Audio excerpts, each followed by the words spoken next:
लोग अपने अपने हाथ ऊपर करेंगे, मैं यहाँ से तय करूंगा। और माइक हमारे पास है, एक ही माइक है ऑडियंस के लिए, 2 माइक है, एक इस तरफ एक इस तरफ, ठीक है। तो जी सबसे पहले हमारी सहयोगी है मारिया शकील जी, पूछिए सवाल। थोड़ा सा रुकेंगे ताकि कैमरे का फ्रेम आप पर आ जाए, आपकी तो प्रैक्टिस है टीवी की जी।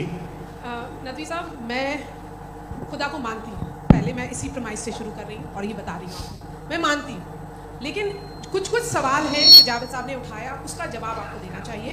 पहला सवाल ये कि गजा में सालों से छोटे बच्चे मर रहे हैं, अगर खुदा मर्सीफुल है, हम मानते हैं कि अल्लाह ताला में बहुत ताकत है, तो वो बच्चे क्यों मर रहे हैं? दूसरी बात ये कि अगर कंटिजेंसी की जो आप बात करते हैं, पूरे मुस्लिम ममालिक मिल करके भी उन गजा के बच्चों को क्यों नहीं बचा पा रहे हैं? क्योंकि अगर वो चाहते, क्योंकि अल्लाह ताला उन पर हुकूमत करते हैं, सब पर हुकूमत करते हैं, तो वो उनको क्यों नहीं बचा? जी थैंक यू वेरी मच। बहुत अच्छा किया आपने इस चीज़ को जिक्र कर दिया, मैं इसको और अच्छे से एक्सप्लेन करने की कोशिश करता हूँ। देखें, जहाँ तक आपने कहा कि गजा के बच्चों को मारा जा रहा है, देखिए 2 वर्ल्ड व्यू है, एक एथीस्टिक वर्ल्ड व्यू, एक थीस्टिक वर्ल्ड व्यू है। बच्चे मर रहे हैं दोनों वर्ल्ड व्यू में, लेकिन हमारा वर्ल्ड व्यू कह रहा है कि रिकॉम्पेंस है, ये कह रहे हैं कि उनका मरना बेकार जाने वाला है, कोई उसका रिकॉम्पेंस नहीं है, क्योंकि इनके यहाँ आखिरत और अल्लाह का कोई तसव्वुर या गॉड का कोई तसव्वुर नहीं है। आपने ये सवाल किया कि गॉड मर्सीफुल है, क्यों नहीं रोकता? ये मैंने बताया कि ये मिसकंसेप्शन है लोगों के दरमियान कि गॉड को सिर्फ मर्सीफुल और ओमनीपोटेंट समझते हैं। गॉड के सिर्फ यही 2 एट्रीब्यूट्स नहीं है, गॉड के कई सारे एट्रीब्यूट्स हैं, उनमें से अल हकीम भी है, उनमें से ऑल वाइज भी है, ऑल नोइंग भी है।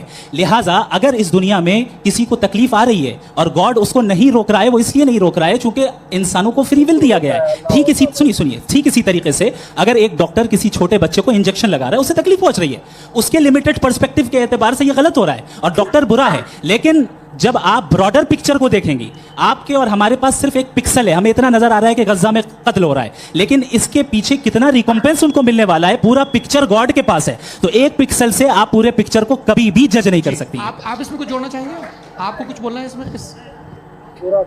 आपने बहुत अच्छा जस्टिफिकेशन दिया, या आप वो वहाँ की प्राइम मिनिस्टर इजराइल के उन्हें भेजिए, बहुत खुश होंगे। आप जस्टिफिकेशन दे देना कि अगर गॉड नहीं है तो बच्चे क्यों मर रहे हैं, आप बताएं।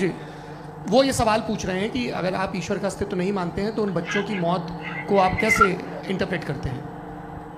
ये दुनिया जो है, जो ताकतवर लोग होते हैं वो एक नाइंसाफी करते हैं। तो ये अच्छा काम है, आपके नजदीक तो नेचर नाइंसाफी पे मबनी है। अरे मेरे भाई, आप नेचर की कहाँ बात करें, तो इंसान की बात। तो फिर जब मैं इंसान की बात कर रहा था, आप नेचर की बात करने लगे। क्रॉस एग्जामिनेशन ये बोलने नहीं देंगे तो अलग बात है, आप बोलिए, मैं मुझे कोई चीज़ नहीं जी नहीं, ये क्रॉस एग्जामिनेशन तो लेने दीजिए। बात ये है कि ह्यूमन सोसाइटी तभी साथ में रह सकती है जब वो मोहब्बत से, एकता से एक दूसरे के एहतराम करते रहे।